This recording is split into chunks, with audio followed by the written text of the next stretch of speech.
Premier League ရဲ့အဆုံးအဖြတ်ကာလကိုရောက်လာပါပြီ Hello everyone, welcome to PS Highlights. ဒီတစ်ပတ်မှာတော့ Champions League အတွက်မျက်စောင်းထူးနေတဲ့ Arsenal နဲ့အသင်းကြီးတွေကိုအမြဲတုခပေးတတ်တဲ့ပုံမော့တွေ့တဲ့ပွဲစဉ်ကိုအတူတူသုံးသပ်ကြည့်ကြရအောင် ဟုတ်ပြီဒီပွဲမှာအဓိကမေခွန်းကတော့ရှင်းရှင်းလေးပါပဲချန်ပီယံလောင်း Arsenal တဲ့ဒါကဖြတ်ကျော်ရပဲတာမန်ပွဲတစ်ပွဲပဲလားဒါမှမဟုတ်ဖုန်းပေါက်စီကနေအားသင်းစရာရလက်တစ်ခုထလာအောင်လားစိတ်ဝင်စားစရာပါပဲ ကဲပထမဆုံးအနေနဲ့ဒီပွဲကအတင်းတင်းဆုံးဒါဘလောက်အထိအရေးပါတယ်ဆိုတာကိုအရင်ဆုံးကြည့်လိုက်ကြအောင် Arsenal အဲ့တော့ပြောရရင်ပွဲတိုင်းက final ပါပဲချစ်တစ်ချစ်ချော်လို့မရဘူးတမတ်ရော့သွားတာနဲ့တေကျက်သွားတာနဲ့တောင် Prim ဖျားကတော့တော်တော်ကြီးကိုများနေပါပဲ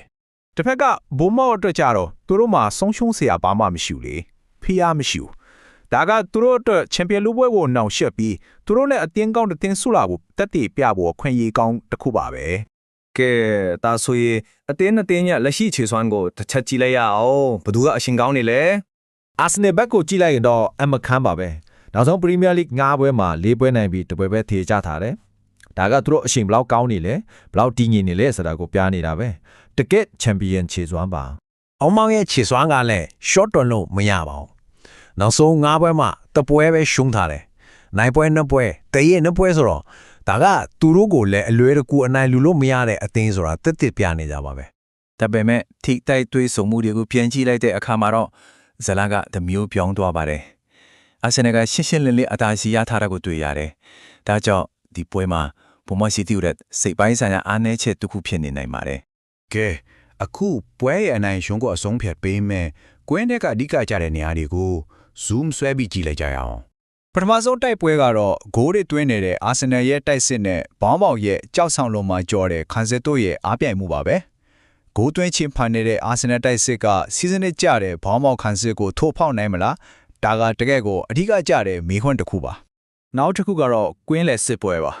အာဆင်နယ်ရဲ့ဖန်တီမှုအင်ဂျင်လို့ပြောရမယ်ကွင်းလယ်ကစားသမားတွေနဲ့ဘောင်းပေါင်ရဲ့ခန်းစစ်တန်းကာလို့ကားကွယ်ပြီးနေတဲ့ကွင်းလယ်ကစားသမားရဲ့တိုက်ပွဲပေါ့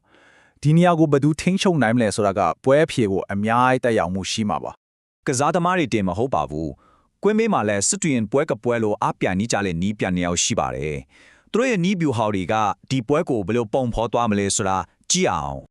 ဒီဘက်မှာမကြာခဏကြားနေရမယ့်စကားလုံးတစ်ခုကတော့ high press ပါပဲဒါကဘာလဲဆိုတော့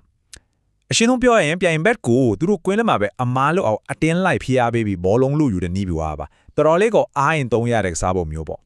မီခဲအာတီတာရဲ့အာဆင်နယ်ကတော့ရှင်းပါတယ်သူတို့ကဘောလုံးကိုကင်ထားမယ်ပွဲကိုထိန်းချုပ်မယ်ပြီးတော့စိတ်ရှည်ရှင်းနဲ့အခွင့်အရေးကိုစောင့်ပြီးတိစောက်သွားမှာပါ